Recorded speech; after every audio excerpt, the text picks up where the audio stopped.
What up, YouTube? This is Steven Talbot. This is TalbyReacts. So today I want to kind of do part two, which is kind of give you my overall opinion of Paris Games Week, kind of Sony's press conference, and kind of go over kind of what went on, and kind of give you my opinions about just what was happening in that conference. And so overall, I think the conference was a really solid conference by Sony.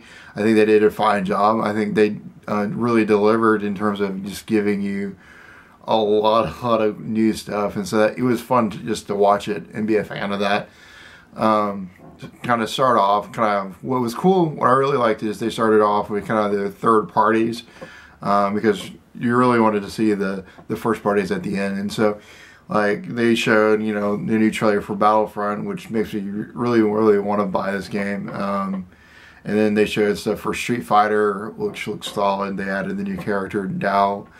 Dao is, you know, the Indian guy, and then which he looks really awesome. He has the make him an older type of look, which kind of is cool.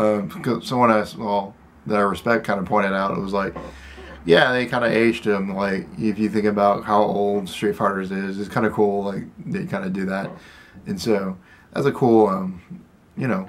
And one of the coolest, I think one of the coolest third party notes was Tekken 7. That it's coming to the PS4. There's a lot of unknown details if it's a, you know, if it's an exclusive game, but it's another really solid fighting games.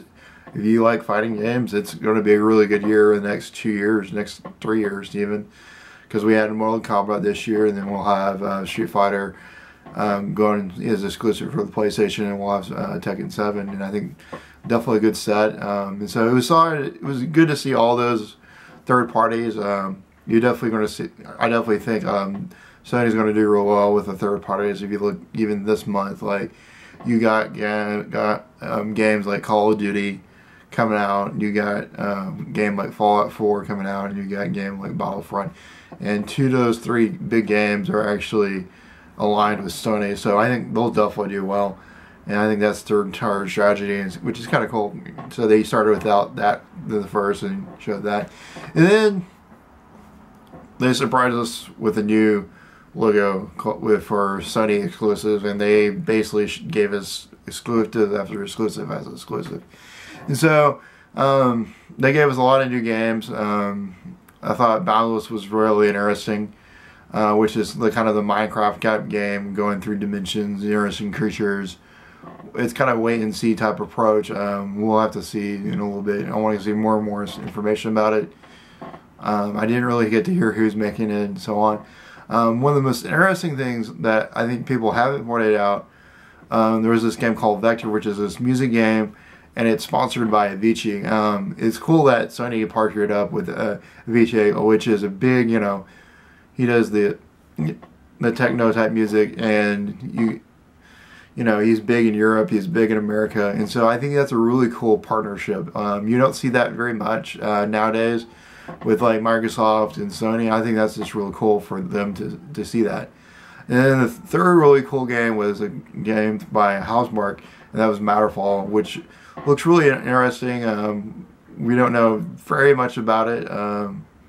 You know, if it's a third person or a shooter, because what they gave us was pretty, it probably wasn't gameplay or anything, but it looks really solid. People pointed out it looks like the Resogun and stuff like that. Housemarque is just a solid studio, and a lot to expect and a lot to get from. And so it was awesome. And so that was cool. Then we had good stuff for VR. Kind of like I said in the past video, like VR was awesome. VR was very solid in this. They gave us, you know, several new titles that we haven't seen, you know, the Until Dawn stuff, the Robinson game, and so on. And then I think the biggest announcement was that, you know, Gran Turismo, you know, and Tekken 7 are coming to VR, and I thought that was pretty cool. Gran Turismo sounds awesome. Sounds like it's going to come, maybe not this year, maybe not next year, probably, but in probably 2017 at the latest. And I thought their partnerships with actual car companies was real interesting. But we'll see. But I really kind of to the main event, which, you know, were kind of three big games, and kind of where they kind of line up with their strategy. you know, in these 3 games, is one is No Man's Sky. No Man's Sky, you know, they gave us more of a hard, it's more of an actual trailer, which is kind of cool compared to like them actually playing the game and stuff like that. And I thought that was really awesome to kind of give a trailer. Then they, for that trailer, they kind of gave us a period of time, which was pretty much the biggest kind of game announcement, was the fact that No Man's Sky, which is this really awesome game of exploring space and doing stuff, we'll see in supposedly June 2016, which possibly is around the time that VR comes around. And so one would only hope that, you know, No Man's Sky will be part of VR. We'll see. I am not sure.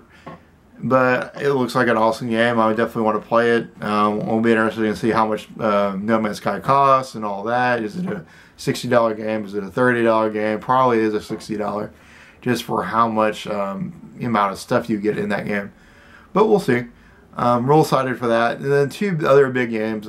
We got to see more footage of the Horizon the Horizon Dawn game, and it looks really awesome.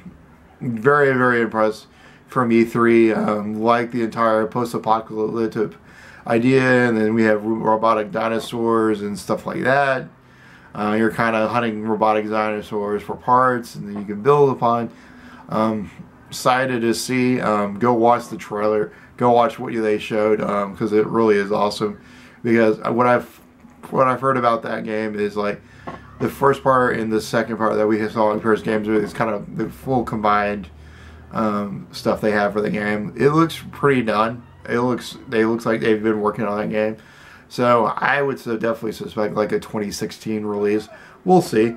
Which would be awesome. Like if you think about it, like you would get No Man's Sky in June. You would probably get Horizon Zero Dawn kind of maybe in December, November, I would think. Then you would get Uncharted 4 possibly in March, and then we have Last Guardian and when that will come out. And so like honestly, you could get 4 very, very solid games.